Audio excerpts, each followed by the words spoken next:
नमस्कार मित्रांनो, गुंतदार हृदय तुझ्या सवे भाग 23मध्ये तुम्हा सर्वांचं स्वागत आहे. कालच्या भागामध्ये आपण बघितलं होतं की रियासाठीचा डबा मोना आणि रिषभसाठीचा डबा त्याची मॉम गार्डकडे देतात.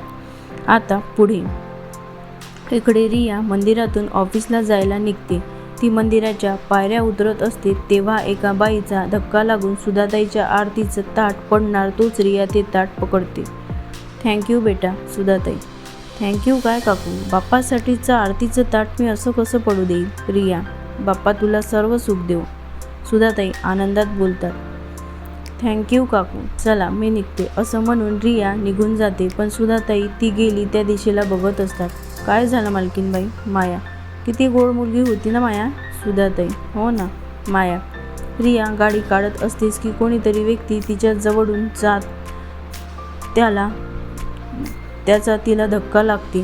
त्याच पाठोपाठ पोलीस पण धावताना दिसतात. त्यातच ती एका बाजूच्या माणसाला विचारते, अहो काका, कसली गडबड आहे ही. रिया, चोर आहे बहुतेक माणूस.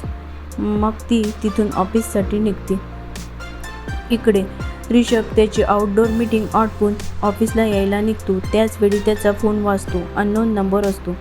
हॅलो रिषभ. काय रणदिवे साहेब, स्वतः करोडोच्या गाडीतून फिरता आणि बहिणीला मात्र रिक्षातून जाऊ देता. अनोळखी माणूस. What, who are you. Rishabh त्याच्या करारी आवाजात त्याला विचारतो. ते महत्त्वाचं नाही हो, पण स्वतःच्या बहिणीची तर काळजी करा. तो व्यक्ती. रिषभ पुढे काही बोलणार तो व्यक्ती फोन कट करतो. रिषभ त्याला परत फोन ट्राय करतो पण त्याचा फोन स्विच ऑफ येतो. रिषभच्या चेहऱ्यावर मिश्रित भाव असतात. तोच करीम त्याला विचारतो. What happen sir. करीम, तुला एक नंबर सेंड केला आहे. रात्रीपर्यंत त्याची इन्फॉर्मेशन हवी आहे मला. Rishabh, okay sir. करीम. एका फोनमुळे रिषभच्या डोक्यात हजारो विचार चालू असतात. बहीण, मला कोणी बहीण आहे, पण ते कसं शक्य आहे. आणि असेल तर मग ती आत्ता कुठे आहे, कशी आहे. मग ती आमच्यासोबत का नाही. कुठे असेल ती. खरंच असेल की कोणी उगाच माझी दिशाभूल करायचा प्रयत्न करत आहे. पण का. पैशासाठी. कितीतरी प्रश्न त्याच्या डोक्यात येत होते पण एकाही प्रश्नाचं उत्तर सध्या तरी त्याच्याजवळ नव्हतं. त्याचवेळी ऑफिसमध्ये.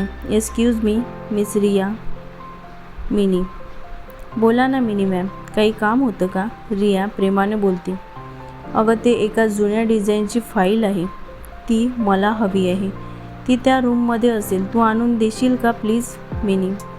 मी आणून देईलही, पण तुम्ही स्वतः गेलात तर बेटर राहील. म्हणजे नेमकी कुठली हवी आहे ते तुम्हाला माहीत आहे ना, सो लवकर शोधू शकाल तुम्ही. रिया.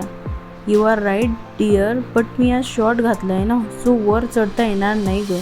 आणि फाईल वरच्या कबर्डमध्ये आहे, सो मी तुला सांगितलं. पण राहू दे, तुला नसेल आणायची तर मी बघते काय ते. मिनी असं म्हणते निवडायला लागते. ठीक आहे, देते मी आणून. कुठे आहे सांगा. रिया असं म्हणताच मिनीच्या चेहऱ्यावर हास्य येते आणि ती लगेच वळते. थँक्यू रिया, तिकडे आणि वर ठेवली आहे, सांभाळून जा अगं. मिनी तिला सांगते.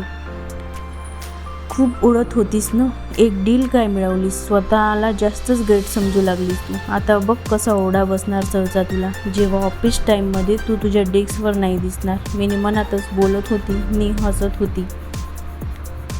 रिया त्या रूममध्ये जाऊन फाईल शोधत असते पण तिला काही दिसत नाही म्हणून ती तिच्याच एका टेबलवर चढते आणि फाईल शोधण्यात बिझी असते.